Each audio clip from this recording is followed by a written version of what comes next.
আছো? আশা করি সবাই খুব ভালো আছো। আজকে আমি একটা নতুন আইটেম বানাবো। আইটেমটার নাম হচ্ছে নিরামিষ মশলা পনির। অনেকেই আমাকে বলেছিল যে একটা নিরামিষ ডিশ বানা, তাই তাদের রিকোয়েস্টে আজকে আমি একটা নিরামিষ ডিশ বানাচ্ছি। ডিশটার নাম তোমরা আগেই জানো, নিরামিষ মশলা পনির। তা আমি কিভাবে করব বা কি ইনগ্রেডিয়েন্টস দেবো বা স্টেপ বাই স্টেপ আমি কীরকমভাবে করব, চলে এসো আমার সঙ্গে, তোমরা দেখবে। নিরামিষ মশলা পনির করতে গিয়ে আমি 800 গ্রাম পনির নিয়েছি। এবার আমি একে টুকরো টুকরো করে কিউবস আকারে কাটবো।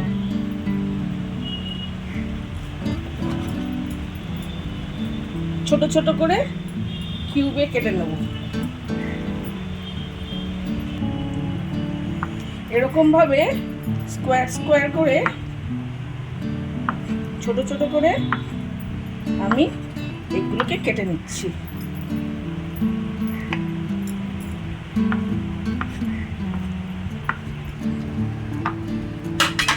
দেখো ঠিক এরকম কিউবস আকারে কাটবো। 800 গ্রাম পনির আমি এরকম কিউবস আকারে কেটে নিয়েছি। দেখো, ব্যাস এবার নেক্সট স্টেপে আমি যাব। প্রথমে আমি 4টে মিডিয়াম সাইজের টমেটো নিয়েছি। এই টমেটোটাকে টুকরো টুকরো করে কেটেছি। এবার একে আমি মিক্সার গ্রাইন্ডারে পেস্ট বানাবো।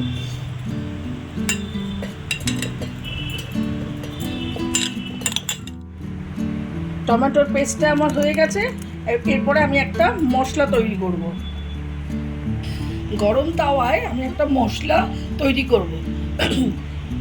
এর মধ্যে আমি ফার্স্টে দেখো আমি 10টা মতন কাঁচা এলাইচি নিয়ে নিলাম, 3টে বড় ব্রাউন এলাইচি নিয়ে নিলাম, আর 3টে দেখো দারচিনি টুকরো নিলাম, আর জয়িত্রী এরকম 3টে মতন নিলাম, আর 10টা লবঙ্গ নিলাম, আর গোলমরিচ আমি 2 স্পুন দিয়ে দিলাম। এই তাওয়াতে আমি ভালো করে নাড়াচাড়া করছি যাতে ভালো করে ভাজা হয় শুকনো তাওয়াতে। আর যতক্ষণ না একটু ধোঁয়া ধোঁয়া ভাব হবে ততক্ষণ আমি এটাকে মানে একদম ফ্লেম লো করে নাড়িয়ে যাব। মশলাটা ভাজা হয়ে গেছে, ভাজার গন্ধ বেরিয়েছে আর একটু ধোঁয়াও বেরিয়েছে। এখন আমি গ্যাসটাকে অফ করে দিয়ে একে এর মধ্যেই রাখবো, কারণ এর একটা টেম্পারেচার আছে, সেই টেম্পারেচারে কিছুটা ওটা কুক হবে।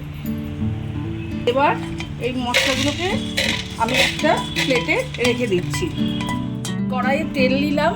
এই তেলের মধ্যে আমি এরকম 300 গ্রাম কাজু নিয়েছি। এই কাজুটা অল্প একটু ভেজে নেব। কাজুটাকে একটু লাল লাল করে একটু ভাজবো সামান্য, তারপরে আমি তুলে নেব। আমার একটু দেখো কাজুটা ভাজা হয়ে গেছে। এবার আমি তুলে নেব প্লেটে।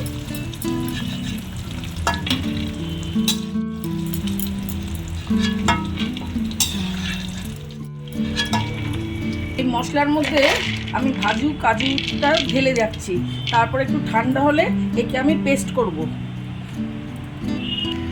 যেই তেলের মধ্যে আমি কাজুগুলো ভাজলাম সেই তেলের মধ্যেই আমি পনিরগুলোকে ভেজে নেব হালকা করে।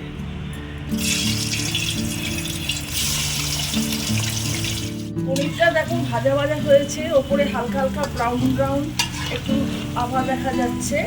এই মতো অবস্থায় আমি এগুলোকে সমস্ত ছেঁকে তেলটাকে ছেঁকে আমি একটা ছাঁকনির মধ্যে রাখছি।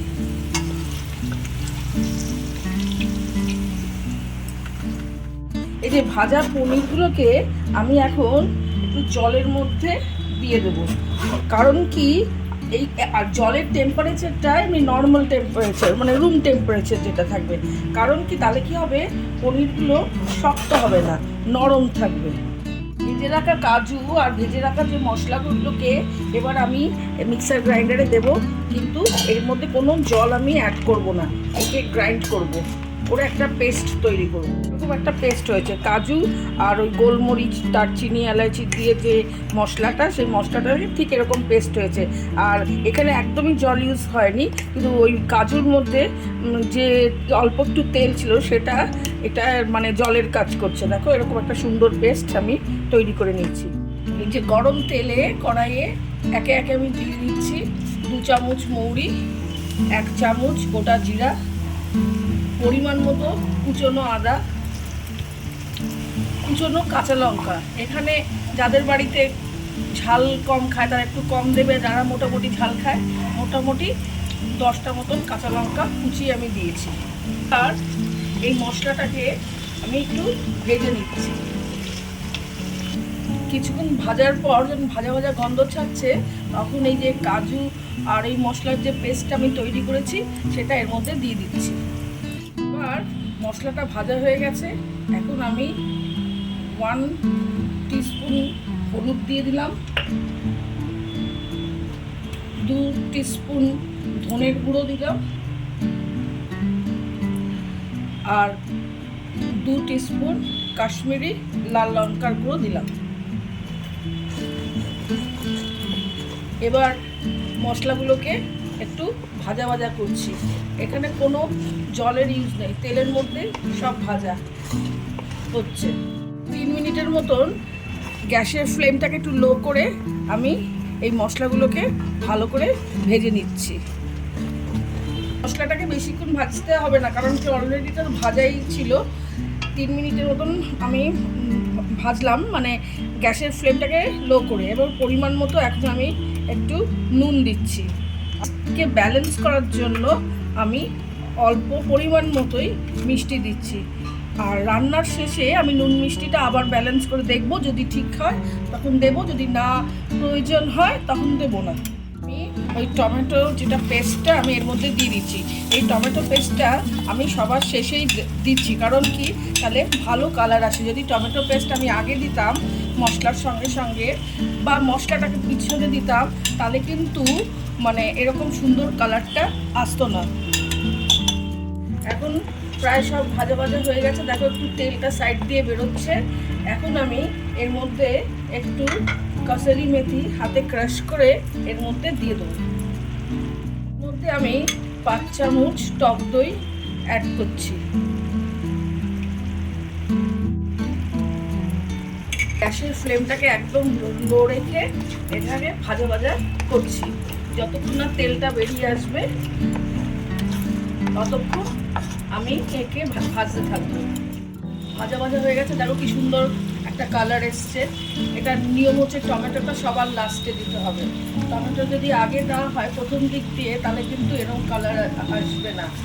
আর অন্যান্য হলুদ বলো, কসুরি মেথি বা যে কোনো জিনিস সব কিছুতেই আগে দাও, কিন্তু টমেটোটা সবার পরে। দেখো কি সুন্দর কালার এসছে। এবার আমি কি করব, অল্প একটু সামান্য জল এর সঙ্গে অ্যাড করব আর মিনিট 3 একটু ফুটিয়ে নেব। এই পনিরগুলো দেখো জলের মধ্যে দেওয়া আছে। এখন এই পনিরগুলোকে আমি একটু ছাঁকনি দিয়ে ছেঁকে নেবো যাতে জলটা এর থেকে বেরিয়ে যায়। এবার এই ঝোলটা যেটা মানে প্রায় হয়ে গেছে, এবার আমি কি করব, এই পনিরগুলোকে এর মধ্যে সব দিয়ে দেবো, করে মিনিট 2 মতো একে ফুটাবো। একদম গ্যাসের ফ্লেম থাকবে লোতে, তারপরে আমি একে নামিয়ে দেব। এবার সবার শেষে আমি একটু ধনেপাতা এর সঙ্গে অ্যাড করে দিচ্ছি।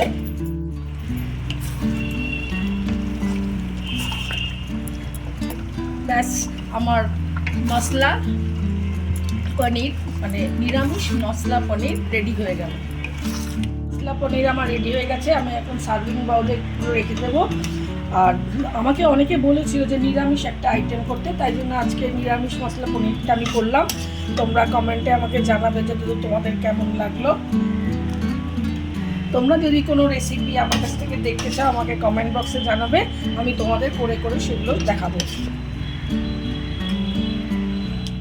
মশলা পনিরটা তোমাদের কেমন লাগলো? যদি ভালো লেগে থাকে লাইক কমেন্ট শেয়ার করো। তোমাদের কমেন্ট করতে আমার খুব ভালো লাগে।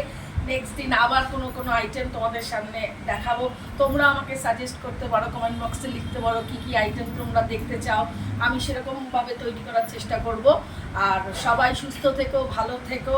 নেক্সট দিন আবার একটা আইটেম নিয়ে আসবো। ততক্ষণের জন্য বাই, টাটা।